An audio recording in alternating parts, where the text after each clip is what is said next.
نحمده ونصلي على رسوله الكريم اما بعد فاعوذ بالله من الشيطان الرجيم بسم الله الرحمن الرحيم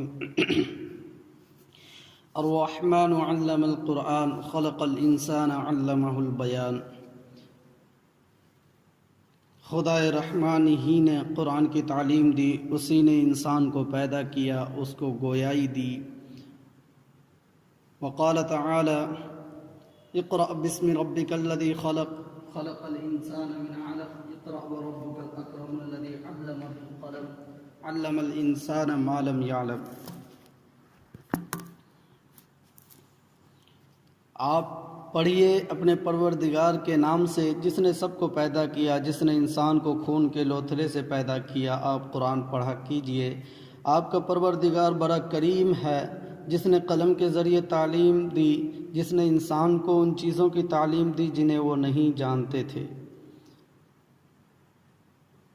حضرت ابو ہریرہ رضی اللہ تعالیٰ عنہ فرماتے ہیں کہ رسول اللہ صلی اللہ علیہ وسلم نے فرمایا، فائدہ دینے والی بات عقل مند آدمی کا مطلوب ہے، بس جہاں وہ اس کو پائے اس کا مستحق ہے۔ محترم حضرات، کہا جاتا ہے کہ جس آدمی میں علم نہیں وہ آدمی نہیں، جانور ہے، اور جس گھر میں کوئی علم والا نہیں وہ گھر نہیں، جانوروں کا ڈربہ ہے، اور جس ملک میں علم کا رواج نہیں وہ ملک نہیں، حیوانات کا جنگل ہے۔ کیونکہ علم وہ عظیم صفت ہے جو انسان کو حیوانوں سے ممتاز کرتا ہے اور اسے شرف انسانیت بخشتا ہے۔ علم وہ روشنی ہے جس سے جہالت کے اندھیرے چھٹ جاتے ہیں۔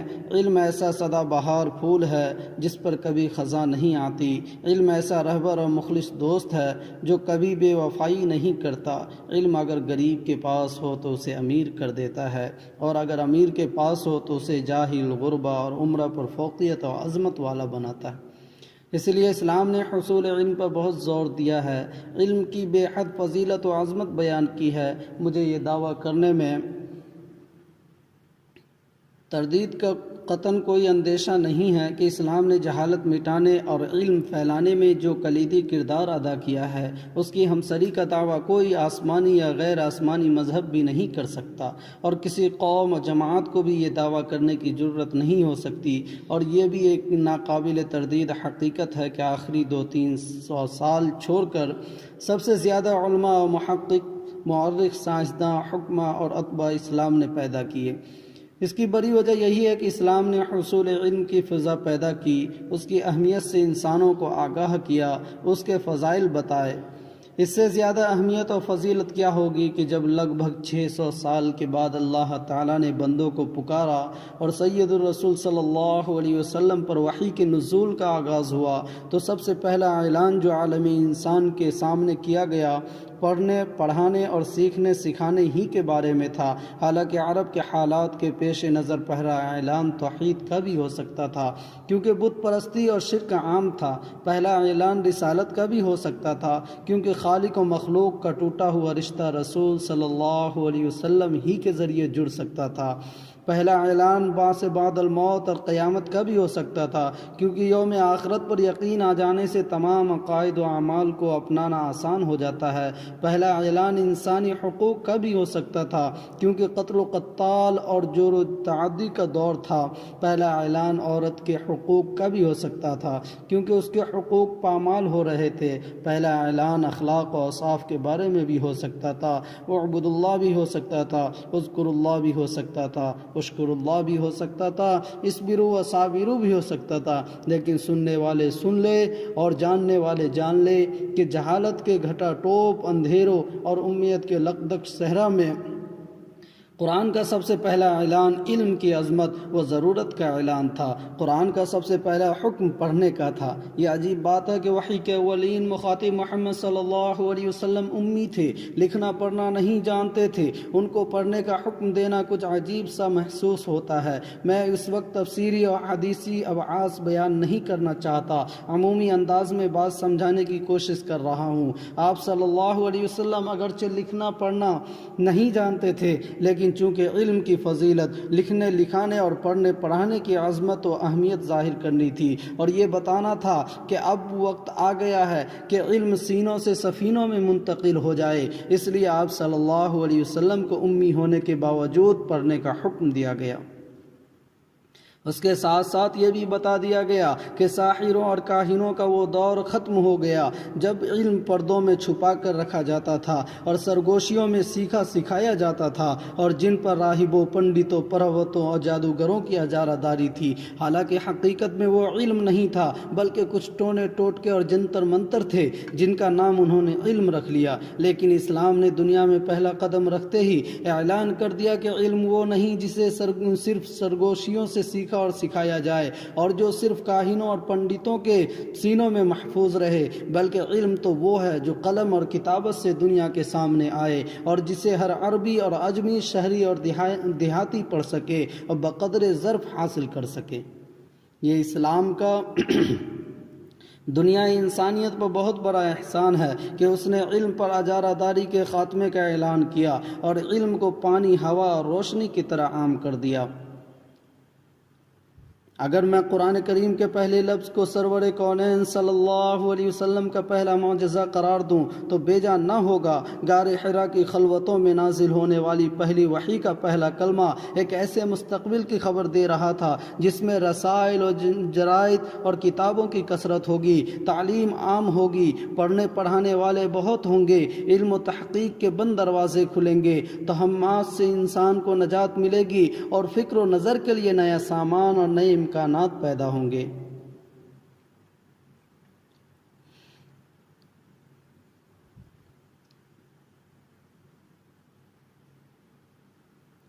ایک ایسے وقت میں جبکہ جہالت عام ہو، مستقبل کے علمی تحقیق دور کی خبر دینا معجزہ نہیں تو اور کیا ہے۔ اس مقام پر میں یہ عرض کیے بغیر نہیں رہ سکتا کہ جس امت کو سب سے پہلا حکم ہی پڑھنے کا دیا گیا تھا، آج اس میں ناخواندگی کی شرح اقوام عالم میں سب سے زیادہ ہے۔ ہم اپنی شکست خوردہ ذہنیت کی وجہ سے غیر مسلم اقوام کی شرح خواندگی اور اس کی ایجادات اور تحقیقات کا تذکرہ کرتے ہیں، لیکن یہ بھول جاتے ہیں کہ اسلام اور قرآن نے ہمیں تعلیم و تعلم اور ریسرچ سے منع تو نہیں کیا، بلکہ قرآن نے تو اس پر زور دیا ہے، عنوانات بدل بدل کر اس کی ترغیب دی ہے، اس کے فضائل بتائے ہیں اور اس کے لیے ہمیں بنیادیں مہیا کی ہیں۔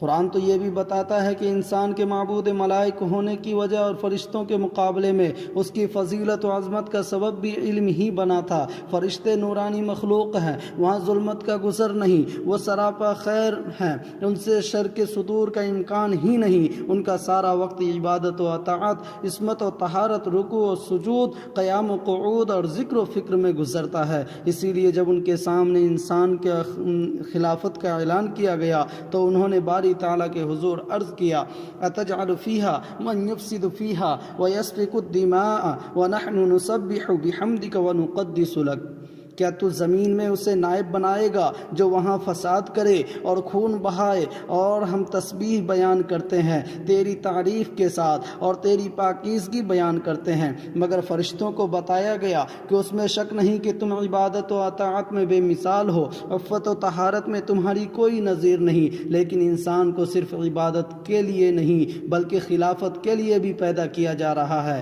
اور خلافت کے لیے علم کی ضرورت ہے، اور تم سارے کمالات کے باوجود علمی کمال سے محروم ہو۔ ان کے عجز و نارسائی کے علمی اظہار کے لیے ان سے علم اسما کے بارے میں سوال کیا گیا۔ جب وہ جواب نہ دے سکے تو فوراً سمجھ گئے کہ واقعی ہم تو صرف عبادات ہی کر سکتے ہیں، ہمارے پاس خلیفہ بننے کے لیے جو ضروری صفت ہے یعنی علم وہ تو ہے ہی نہیں۔ اور اپنے بے کسی کا بہترین انداز میں انہوں نے جواب دیا، محرومی کا فوراً اعتراف بھی بڑے پیارے انداز میں کیا، کہنے لگے سبحانک لا علم لنا الا ما علمتنا انک انت العلیم الحکیم، تو پاک ہے، نہیں کوئی علم ہمیں، نہیں کوئی علم ہمیں مگر جو تو نے ہمیں سکھایا، بے شک تو جاننے والا اور حکمت والا ہے۔ فرشتوں کے اس اعتراف کے بعد اللہ تبارک تعالیٰ نے حضرت آدم علیہ السلام سے فرمایا کہ یا آدم انبئہم باسمائہم، اے آدم انہیں ان چیزوں کے نام بتا دے۔ اس آیت کریمہ سے یہ بھی ثابت ہوتا ہے کہ انسان کو سب سے پہلے جو علم دیا گیا وہ علم اسما تھا، یعنی دنیا میں جو بھی موجود اشیاء کی خصوصیات، جو بھی چیزیں موجود ہیں ان کی خصوصیات اور صفات، مظاہر کائنات کا علم ہے۔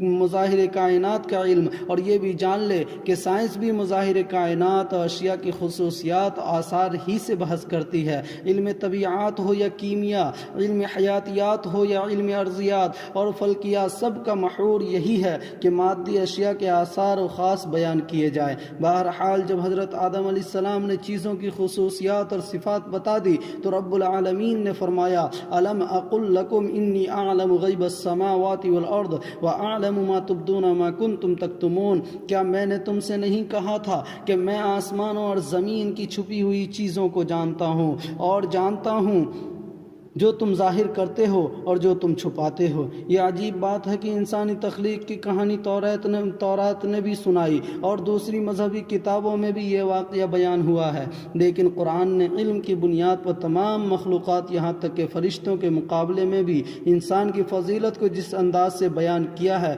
اس کا تذکرہ کسی اور کتاب میں نہیں ملتا۔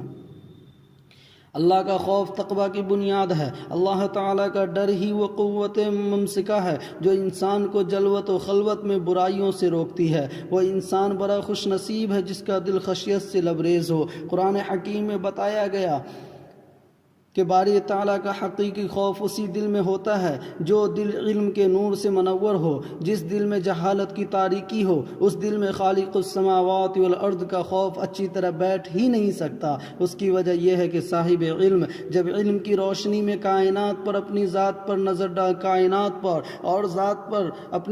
نظر ڈالتا ہے اور ان کے عجائبات کے بارے میں غور و فکر کرتا ہے تو اس کا دل رب کائنات کی عظمت و کبریائی سے بھر جاتا ہے۔ اس کا سر بلا اختیار اللہ کے سامنے جھک جاتا ہے۔ وہ نظام فلکیات میں غور کرتا ہے تو اسے لاکھوں کروڑوں ستارے انتہائی تیز رفتاری سے دوڑتے ہوئے دکھائی دیتے ہیں، لیکن وہ اپنے محور سے باہر نہیں جاتے، ان میں کبھی ٹکراؤ نہیں ہوتا۔ وہ اپنے جسمانی اور اعصابی نظام پر نظر ڈالتا ہے تو جسم کے اندرونی موصلات نظام کو دیکھ کر وہ حیرت اور تعجب کی تصویر بنا رہ جاتا ہے۔ اس کی زبان اللہ تعالیٰ کی حمد و ثنا میں مصروف ہو جاتی ہے۔ اسی لیے قرآن کہتا ہے انما یخشی اللہ من عبادہ العلماء، نہ صرف یہ کہ حقیقی خوف اصحاب علم کے دل میں ہوتا ہے بلکہ حقیقی محبت کرنے والے بھی اہل علم ہی ہوتے ہیں۔ وہ جب فیاض ازلی کے انعامات و احسانات پر ایک نظر ڈالتے ہیں تو ان کا دل منعم حقیقی کی محبت و الفت سے لبریز ہو جاتا ہے۔ اسی لیے فرمایا گیا هل يستوي الذين يعلمون والذين لا يعلمون انما يتذكر اولو الالباب، کیا علم والے اور بے علم دونوں برابر ہو سکتے ہیں؟ اس نصیحت کو وہی جانتے ہیں جو عقل والے ہیں۔ جس طرح نور اور ظلمت، بہار اور خزاں میں برابری نہیں ہو سکتی، اسی طرح جاہل اور عالم کو بھی ایک پلڑے میں نہیں رکھا جا سکتا۔ حضرت عبداللہ بن مسعود رضی اللہ تعالیٰ عنہ بیان کرتے ہیں کہ رسول اللہ صلی اللہ علیہ وسلم نے فرمایا کہ دو شخصوں کے سوا کسی پر حسد کرنا جائز نہیں، ایک تو اس شخص پر جس کو اللہ نے مال دیا اور پھر اس کو رائے حق میں خرچ کرنے کی توفیق دی، دوسرا وہ شخص جس کو اللہ نے علم دیا بس وہ اس علم کے مطابق فیصلہ کرتا اور اسے سکھاتا ہے۔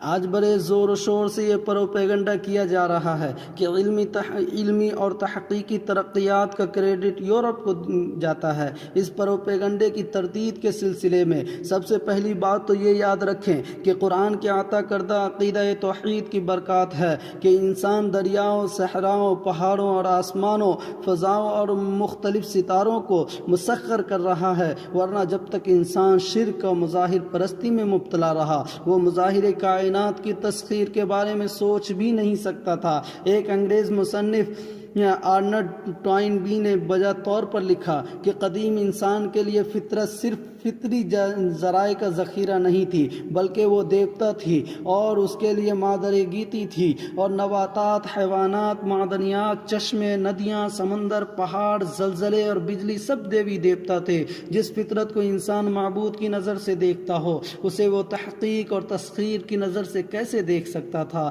یہ عقیدہ توحید ہی تھا جس نے انسان کو بتایا کہ کم فطرت معبود بتایا کہ فطرت معبود نہیں مخلوق ہے، مخدوم نہیں خادم ہے، تیری دیوی اور دیوتا نہیں لونڈی اور غلام ہے، تو اس کے سامنے جھکنے کے لیے نہیں، اسے اپنے سامنے جھکانے کے لیے ہے۔ یہ عقیدہ توحید ہی تھا جس نے انسان کو جرأت دی، اسے ہمت دلائی اور حکم دیا کہ اٹھ اور شمس و قمر کی تسخیر کر ڈال، دریاؤں کا رخ موڑ دے، فضاؤں کو روند ڈال، بلندیوں کو پائمال کر دے۔ شرک نے جس انسان کو کمزور، بزدل، ڈرپوک اور جاہل بنا دیا تھا، عقیدہ توحید نے اسے طاقتور، بہادر، جری اور عالم بنا دیا۔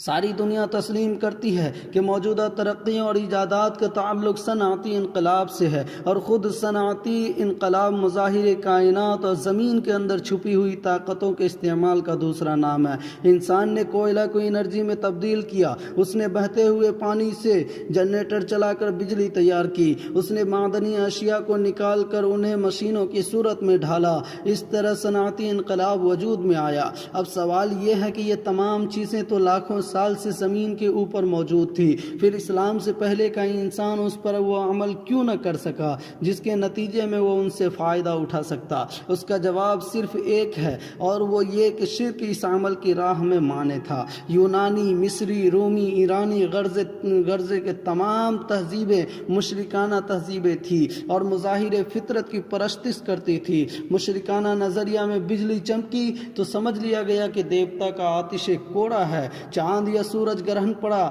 تو فرض کر لیا کہ دیوتا پر کوئی مصیبت کا وقت ہے، اور سیدھی سی بات ہے کہ چاند کو معبود ماننے والے اس کے اوپر اپنا پاؤں رکھنے کی بات کیسے سوچ سکتے تھے؟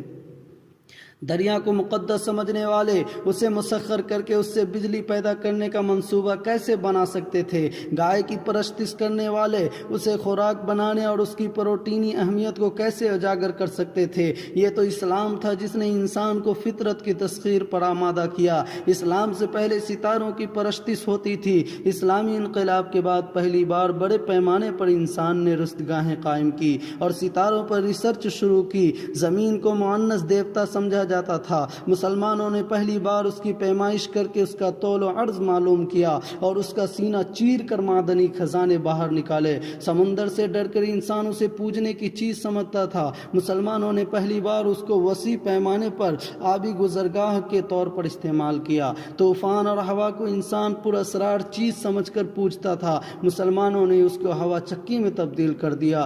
درختوں سے پر اسرار کہانیاں وابستہ کر کے ان کو قابل تعظیم سمجھا جاتا تھا۔ مسلمانوں نے ان پر تحقیق شروع کی، یہاں تک کہ انہوں نے نباتات کی علمی فہرست میں مجموعی طور پر 2000 پودوں کا اضافہ کیا۔ جن دریاؤں کو لوگ مقدس سمجھتے تھے اور ان کو خوش کرنے کے لیے اپنے لڑکوں اور لڑکیوں کو زندہ حالت میں ان کے اندر ڈال دیتے تھے، ان دریاؤں سے نہریں کاٹ کر انہیں آب پاشی کے لیے استعمال کیا اور زراعت کو بالکل نئے دور میں داخل کر دیا۔ اس میں شک نہیں کہ قرآن کا اصل موضوع انسان کی ہدایت اور فلاح ہے۔ وہ قصص اور واقعات بیان کرتا ہے تو اسی لیے، وہ احکام بیان کرتا ہے تو اسی لیے، وہ آخرت کا ذکر کرتا ہے تو اسی لیے، وہ ارض و سما کی تخلیق اور بعد و بار ان کا ذکر کرتا ہے تو اسی لیے۔ اور وہ شخص جو قرآن کو سائنس کی کتاب بنا دے گا وہ قرآن پر بہت بڑے ظلم کا ارتکاب کرے گا۔ لیکن اس سب کے باوجود یہ بھی ایک حقیقت ہے کہ قرآن میں سائنسی علوم کے اشارے ملتے ہیں۔ قرآن نے فلکیات، ارضیات، نباتات اور حیاتیات کے بارے میں 7ویں صدی عیسوی میں جو حقائق بیان کیے تھے، 20ویں صدی کے سائنسداں اسے غلط ثابت نہیں کر سکے، بلکہ بعض اوقات تو قرآن کا مطالعہ انہیں حیرت میں ڈال دیتا ہے، اور اگر ان کا دل تعصب سے خالی ہو تو وہ پکار اٹھتے ہیں کہ قرآن اس ذات کا کلام ہے جس کی نظر میں ماضی، حال، مستقبل برابر ہے۔ مشہور محقق اور مشترک مورس بکائی نے جب قرآن حکیم کا مطالعہ کیا تو اسے کہنا پڑا، قرآن کا پہلی بار مطالعہ کرتے وقت قاری کو ابتدا ہی سے مضامین اور موضوع کے تنوع اور فراوانی پر حیرت ہوتی ہے۔ مثلا تخلیقیت، زمین سے متعلق بعض امور کی تشریح، حیوانات، نباتات، انسانی تبادل و تناسل اور ان موضوعات سے متعلق بائبل میں بھی شدید غلطیاں پائی جاتی ہے، لیکن قرآن میں مجھے ایک بھی غلطی درستگی نہیں ملی۔ مجھے رک کر اپنے آپ سے یہ سوال کرنا پڑا کہ اگر قرآن کسی انسان کی تصنیف ہوتی تو وہ 7ویں صدی عیسوی میں اس میں ایسے حقائق کیسے لکھ سکتا تھا جو جدید سائنسی علم و معلومات کے مطابق ہوتے ہیں۔ قرآن میں نظام کائنات سے متعلق 750 آیت موجود ہے جن سے علم و فکر کے لاتعداد دروازے کھلتے ہیں۔ قرآن نے اپنے ماننے والوں میں حصول علم اور ریسرچ کا ایسا جذبہ پیدا کر دیا تھا کہ چند ہی صدیوں میں جہالت میں ڈوبی ہوئی دنیا میں ایک عظیم علمی انقلاب برپا ہو گیا،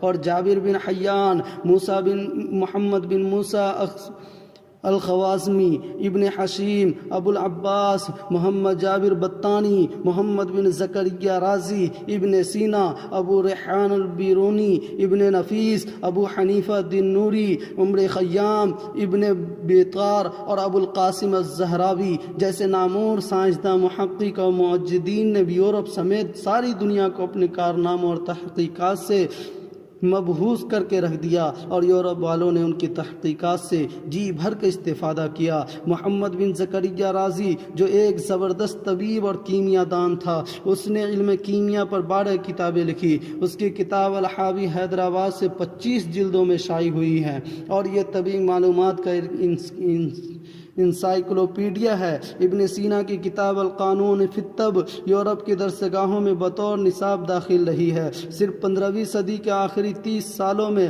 لاطینی زبان میں اس کے 15 ایڈیشن شائع ہوئے۔ اور بات صرف رازی اور ابن سینا کی نہیں، ان جیسے کتنے ہی مسلمان سائنسداں، اتباع، ماہر فلکیات اور فلاسفہ، کیمیا گر، ریاضی دان، طبیعات اور نباتات کے محققین ہیں جن کی کتابیں یورپ کی یونیورسٹیوں میں پڑھائی جاتی رہی ہیں۔ اہل اسلام کی علمی تاریخ اتنی تابناک اور روشن ہے کہ تاریخ پر نظر رکھنے والا شخص جب اسلام سے پہلے اور اسلام کے بعد کے حالات کا مطالعہ کرتا ہے تو عرب و عجم کے بدو اور امیوں میں عظیم علمی انقلاب کو دیکھ کر دنگ رہ جاتا ہے۔ ان کے اندر حصول علم کا ایسا جذبہ پیدا ہو گیا تھا جس نے ان کے لیے صحراؤں میں پیدل سفر کرنا، بھوکے رہنا، راتوں کو مسلسل بیدار رہنا اور ساجدہ کی چھڑکیاں سننا، وطن سے دور رہنا آسان بنا دیا تھا۔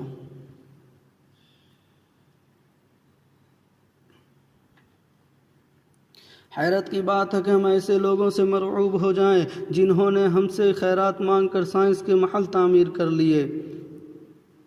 ہماری غیرت کا امتحان ہے۔ ہمارے بزرگوں کی کتابیں یورپ کی لائبریریوں کی زینت بنی ہوئی ہے، اور وہ ان سے آج بھی علمی اور تحقیقی مواد حاصل کر رہے ہیں، لیکن ہمیں ان سے استفادہ کرنے کی توفیق حاصل نہیں۔ علامہ اقبال نے اپنی نظم میں بہترین انداز میں ارشاد فرمایا، کبھی اے نوجوان مسلم تدبر بھی کیا تو نے، وہ کیا گردوں تھا تو جس کا ہے ایک ٹوٹا ہوا تارا، تجھے اس قوم نے پالا ہے آگوش محبت میں، کچل ڈالا تھا جس نے پاؤں میں تاجے سرے دارا، گوا دی ہم نے جو اسلاف سے میراث پائی تھی، سریا سے زمین پر آسمان ہم کو دے مارا، حکومت کا کیا رونا کہ وہ ایک عارضی شے تھی، نہیں دنیا کے آئین مسلم سے کوئی چارہ، مگر وہ علم کی موتی کتابیں اپنے آبا کی، جو دیکھی ان کو یورپ میں تو دل ہوتا ہے سی پارا۔